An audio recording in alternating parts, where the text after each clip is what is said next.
quick follow-up video where they gave us much better visual images of the 73-car plasma fire in Texas. Right to our top story, dozens of cars were destroyed in a massive grass fire over the weekend at the Robinson family farm in Temple. People there were left in shock, forced to watch as flames spread from one vehicle to the next. Now, so many of those families are looking for answers tonight. 6 News reporter Adriana Alexander is live for us at the farm now, where she spoke to the owners and victims whose cars were burned.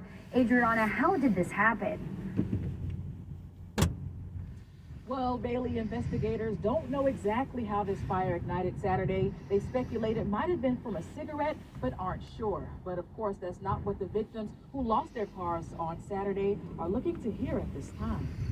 What was supposed to be a fun day at the Robinson family farm turned into a nightmare.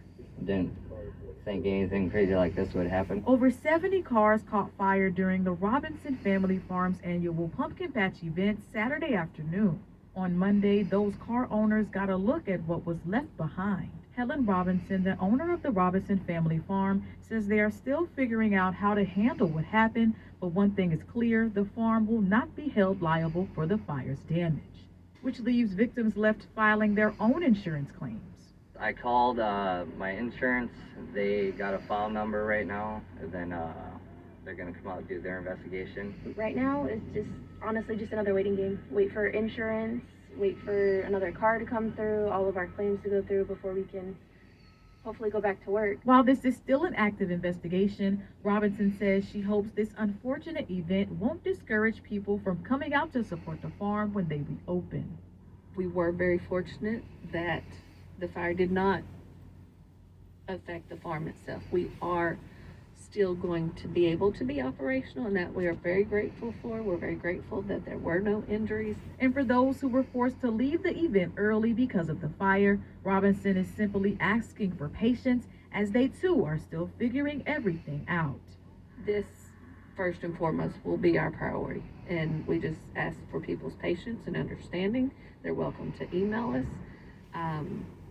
and we'll get to those emails when that becomes the new priority, once we have made sure that these customers have been resolved. The Robinson family is looking to open their doors this weekend, and if you were affected by...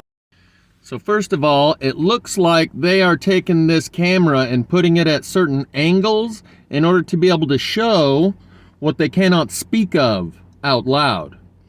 This camera angle shows the unburned grass here in the foreground and the plasma-fired cars in the background. One thing I'll be drawing your attention to on all of these cars is the rust. In my first video I made about this, I said I'm surprised there's not the rust. This rust was also found on cars up to a half mile or a mile away from the Twin Towers.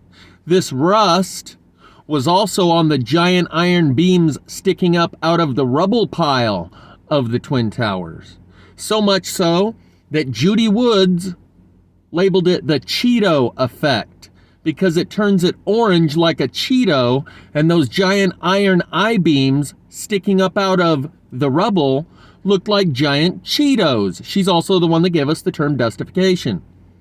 So yes, this energy is directable, but I'm going to talk a little bit more about that in a minute. I believe most of it is not directed because I have filmed it in so many different places. And one of my most recent videos where I showed just a single piece of wood plasma fired in the middle of the forest proves it's not being directed. Much of this energy is a random occurrence, but it can be directed. And this may be where the fake alien invasion project Blue Beam comes into play. They would rather you believe it's an alien invasion, and all these fires that you're seeing, once you start to see it, is ETs, because they can defend you against ETs, or at least the government is your best chance.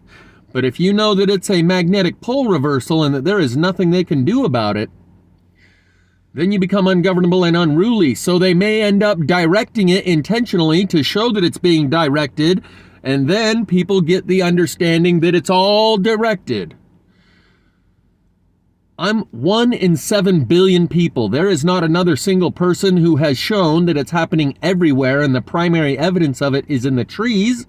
A few other YouTubers have come across this understanding, primarily from Paradise, California, which I believe was directed, if nothing else, because they have images of Cal Fire standing in the back of a pickup truck with a rifle with a tripod and a scope, a .50 caliber, in the uniform of Cal Fire, in a Cal Fire truck, standing in the bed with this rifle pointing forward, mounted on the top of the cab, but with a pair of prop sticks, not mounted, but still.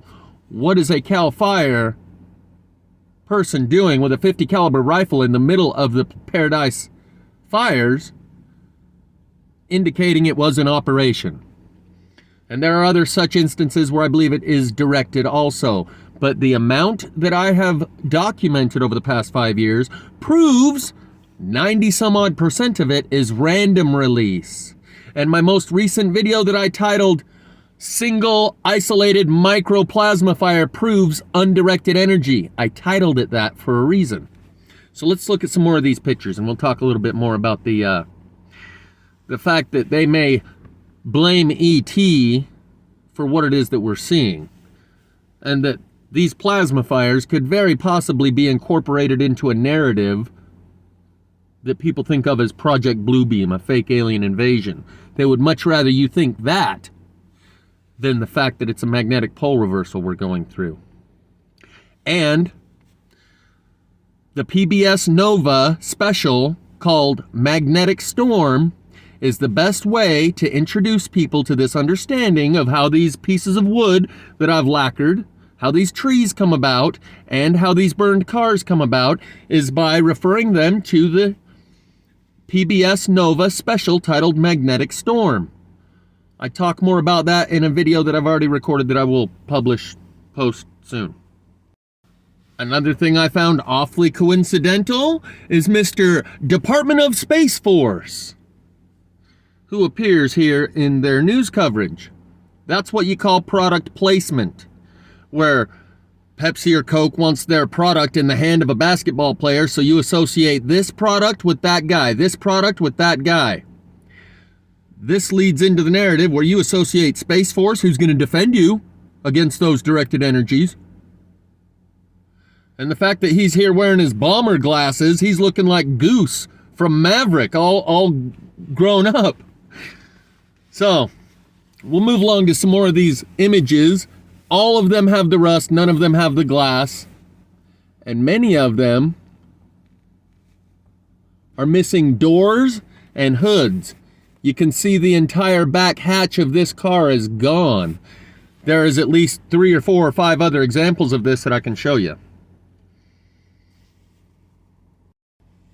The other thing that I'll be pointing out is all of the unburned grass. Here in the middle, you can see that it's fairly unburned compared to over here around the cars. There's another row of cars over here on this side.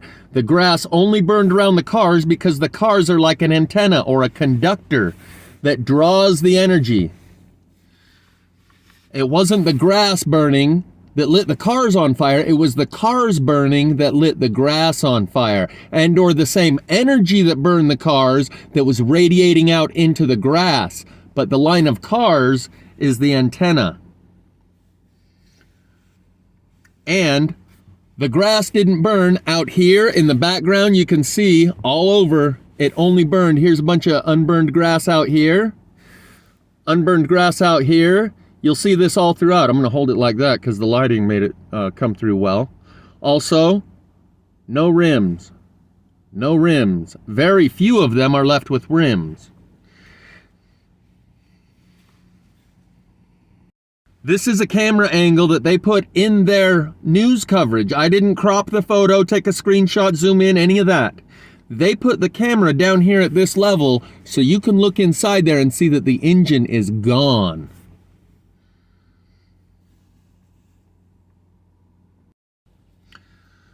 Here you can see all the rivulets of molten metal that have since dried and cooled off and solidified, and you'll see these all around all of the vehicles.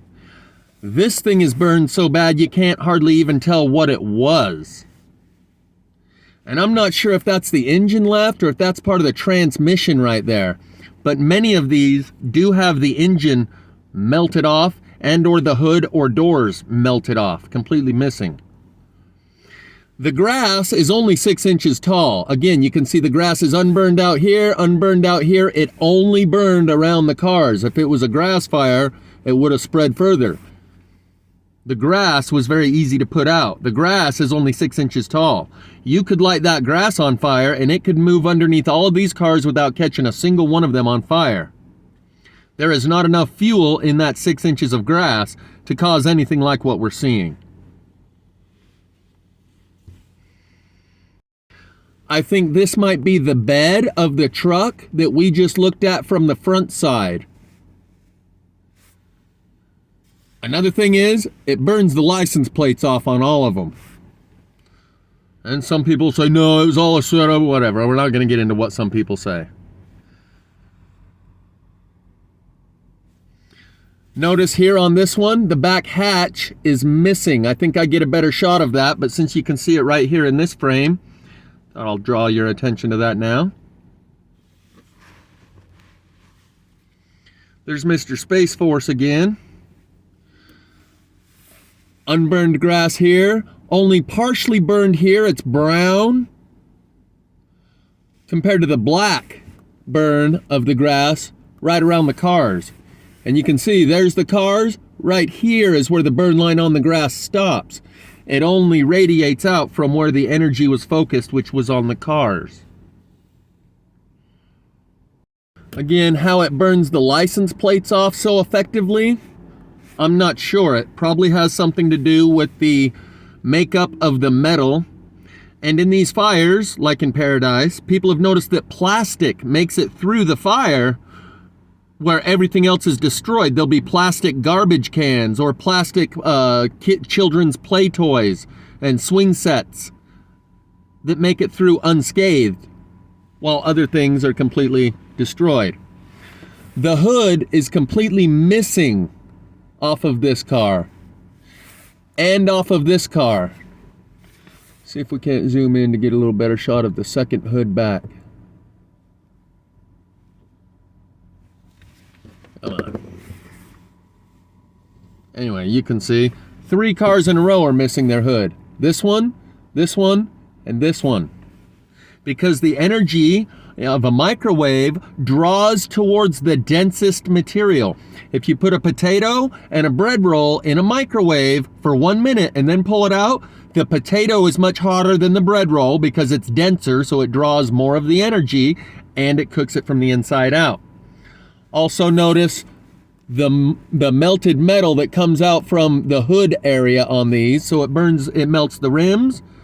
The door on this one is also missing. So the door is missing, and it looks like the door on the back side here is also missing, and the hood, and the hood, and the hood of that one over there. And I'm pretty sure that's a Jeep. Let's see if we can't zoom in a little further, because it's got the doors missing also, but I doubt it's because they took the doors off, because, you know, Jeeps can take their doors off. No, I'm pretty sure the doors on this Jeep were burned off, just like the hood is missing, just like the hood on this car is missing.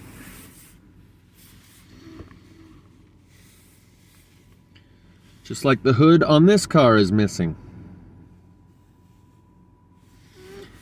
And here's the melted glass accumulated here. Again, that's tempered glass. It's created with high heat to give it greater strength. That stuff doesn't just melt from a little bit of grass underneath burning. There's no doubt this was plasma fire, and I'm not going to deal with detractors who want to correct me. I know what I'm talking about. I've been doing this long enough. Those people are just self-soothing by telling them, it happens. Yeah, I've seen it before. Yeah, they're trying to normalize it and minimize it so that they can forget about it.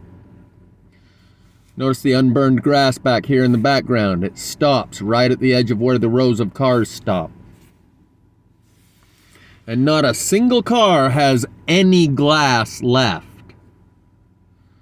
Some rims did not burn, others did. It's because of the compound of the metal alloy that it's made of, and whether or not that particular metal resonates with the frequency of this microwave energy that is burning these cars. Why it melts the door handles out of all of them, I don't know. Some people say, oh, that's just because they're plastic and they melt. No, to the contrary, in these plasma fires, oftentimes the plastic is what makes it through, while everything else conducts enough energy that it is destroyed.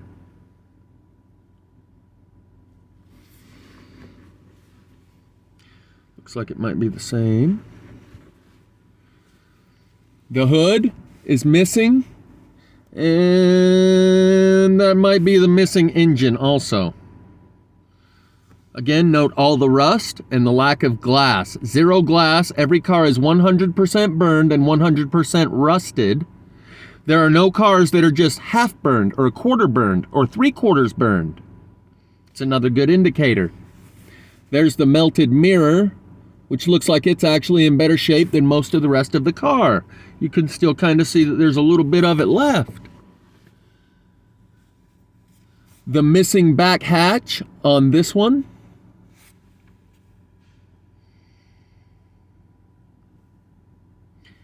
See the unburned grass right here in the background, just beyond the line. So the cars were definitely where the fire was focused. The grass burned secondarily. Unburned grass right up to the line of cars, and unburned grass here in the background, and the line of burned grass stops or fades out right there.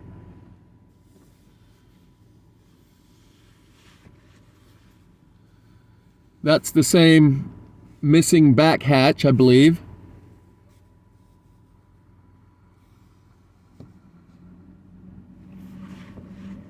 Zero doubt this is all plasma fire.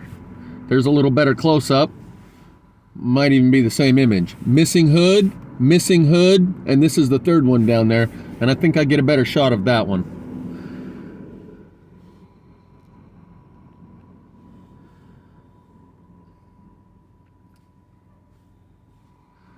The rust, according to Mental Boost, who is a metallurgist in the Northeast, who specializes in studying the remnants of the Twin Towers and showing you the anomalies. He says that this rust, he believes, the rust happens through a process of electrolysis that uses the smoke as a medium of ion exchange. I'm not a metallurgist. The best understanding I can make of that statement is that normally water is the medium that is used for ion exchange, and that's why we associate water with rust. And it takes time. This rust happens nearly instantly and uses the smoke instead of the water as a medium for ion exchange. One thing I'll note right here that occurred to me today, and I looked it up, ozone is used to defeat odors because an extra oxygen molecule of the ozone gas, I guess, attaches to the odor and changes the chemical compound. The reason I bring this up is because during the Paradise Fires, all of those grapes had to be sold at a discount rate as smoky grapes because you could taste it on the grapes. The following year, and the one after that, and every year since, we haven't been able to smell the smoke of these fires.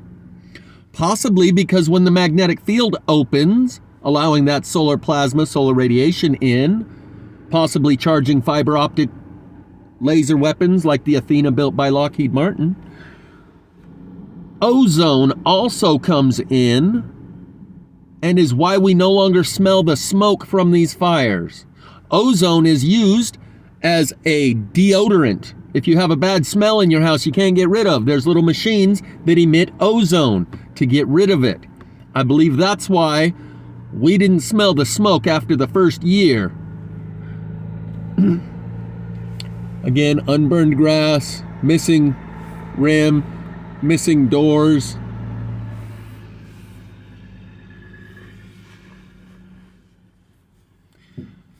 Missing door, missing hood. I think these are close-ups that I took. where I did crop it a little bit to show the missing door. Looks like you can see right in there where the engine block once was. The hood on this one is mostly gone.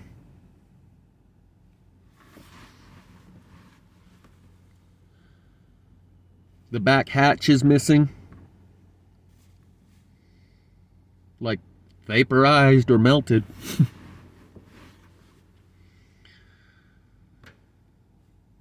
Missing hood, missing engine block, missing rims.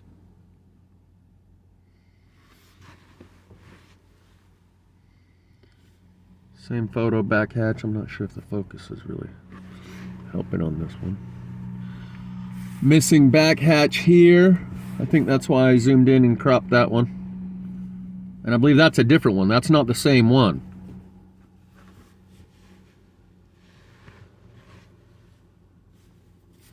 Missing door here on the Jeep. I think it's a Jeep. It's hard to even tell what these were. Missing hood here on this one.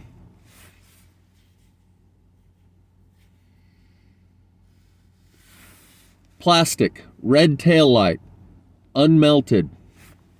Because the plastic doesn't resonate at a frequency, it's not conductive of electricity. It's the only way that you could get this intense of a heat and yet still see a perfectly untouched taillight. Because it's made out of plastic that doesn't resonate with the microwave frequencies, that isn't a conductor of electricity. Back to this image, notice the cooling towers in the back, which indicates this could be an electricity generating facility. And those are cooling towers that cool the water. I think. I don't know. But that's a possibility, and it could have something to do with this fire that is electricity based. Just one more little thing to point out is the missing fuel cap lid. Door, I guess. And here's that string of high voltage power lines, and the fire appears to be directly below these lines. So that electrical facility and these lines might have something to do with it. Not even that means it's directed. That could just be where the energy draws to when there's this natural release. And the cars provided an antenna. Even the fiber optic cable, the underground fiber optic cable works like an antenna, like a conductor of this energy. Jamie Lee used part of one of my videos in a video that he titled, "Don't Underestimate the Power of the Dark Fiber," a play on words from the Star Wars saying, "Don't underestimate the power of the dark side." But he talked about dark fiber optic cable that has been buried and is not lit up yet, isn't active, doesn't have anything flowing through it, but it still works as a conductor of this type of energy. And I proved this with my very first plasma fire video, where the little pole that sits next to the trench that says "Caution, fiber optic cable buried below" had fallen over and gotten lasered right in half. Like they put one of these little things standing at the edge of the trench. When they bury the fiber optic cable that runs underground, they put a little sign that says "Caution, fiber optic cable buried here." And it melted right at the bottom and flopped over and was perfectly cut in half. With such intense heat in the middle where it turned it to ash, and on both edges, the hard plastic sign was still intact. Like there was such a high intensity of energy following along the line where that fiber optic cable was buried that when the little sign flopped over, it got lasered in half. There's just another perspective that shows, here's one tower, and here's the rest of the line of towers down here, and these cars are directly below those power lines, which may have made, you know, the whole conductivity circuit connect, like antennas, like a conductor of electricity. This is just a rehashed image from the first video I made about this. but I noticed the tail light again.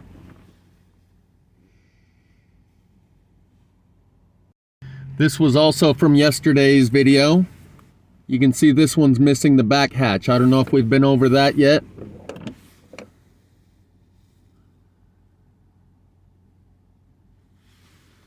But I thought that was noteworthy.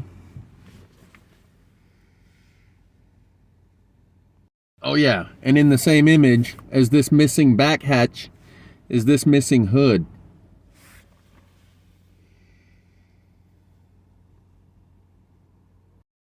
So they say here, someone quoted that it looked like something out of a war zone. The Department of Defense, head of the Department of Defense, took a podium last year and acknowledged there are directed energy weapons that have been built by Russia and China that are capable of long-range fires, along with a couple other effects that he named off that they're capable of. Long-range fires. I made a video on this. I don't remember where it was. But when people start to notice this stuff, and we have to absolutely 100% make sure that they don't catch on to the magnetic pole reversal, we can either say that it's these special directed energy weapons coming from the Ruskies and the Chinese and they can tell their people that it's us, or we can say that it's aliens. Because if we tell our people that it's the Russians or the Chinese, then there's going to be some major problems. But if we tell them that it's these alien invaders, then we still have we can still govern over the people. They will still turn to us for their solutions to this problem. And the fact that they don't actually have a solution is why this has not been used as a Hegelian dialectic problem, reaction, solution, as they do with so many others. Don't let a good crisis go to waste, as Rahm Emanuel once said, along with many others. The reason they have not highlighted this crisis and then offered you the solution, because it is a greater priority to keep you unaware of the problem, because they don't have a solution. But once people start to become aware of it, they have to drive a narrative that makes you think that they could be the solution. Whether it's the Russians or the Chinese or the aliens, tell them anything, just don't let the people know that it's a magnetic pole reversal and we have absolutely nothing to offer as far as solutions. Enter here the Project Bluebeam and telling people that this is all directed energy when I have documented so much of it occurring in random locations where no one possibly benefits that I have proven beyond a doubt this is not all directed energy. Though they do have the capability to direct this energy, and that is what they will do to drive the narrative, is make it very clear that this was directed in 1 or 2 instances, or 3 or 4, and then the public will see all of it as directed and not recognize the truth of what's happening. Magnetic pole reversal, PBS Nova, magnetic storm. Link is in the description.